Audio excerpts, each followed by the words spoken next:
চাটনিটা অনেকভাবেই করেছো, এরকম ভাবে করে দেখতে পারো কেমন লাগে। ভালো লাগলে অবশ্যই কমেন্টে জানিও।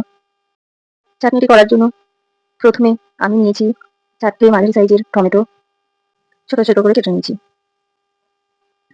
এরপরে 2টো লেবু রস করে নিয়েছি, 100 গ্রাম মতো চিনি নিয়েছি।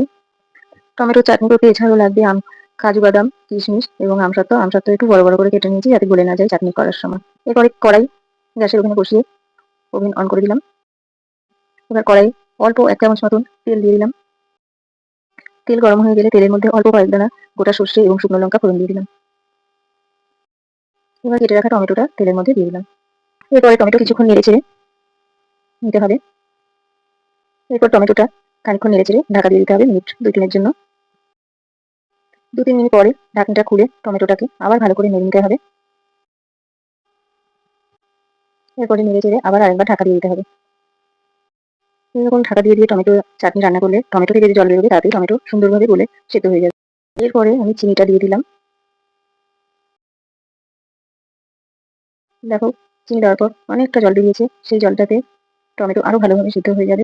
এরকম ভাবে টমেটো যখন ফুটতে শুরু করবে তখন তোমরা তার মধ্যে কাজু বাদাম, কিশমিশ এবং টুকরো করে রাখা আমসত্ত্ব ও খেজুরগুলো দিয়ে দেবে। করে মিশিয়ে নিতে হবে। খেয়াল রাখবে আমসত্ত্ব যেন পুরো চাটনির সঙ্গে মিশে না যায়। আমসত্ত্বগুলো একটু যদি গোটা গোটা থাকে খেতে খুব সুন্দর লাগবে চাটনিটা।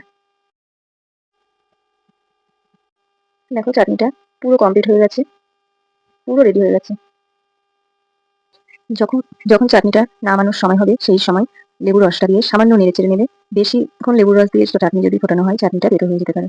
সেই জন্য সামান্য খানিকটা নেড়েচেড়ে নামিয়ে নিতে হবে।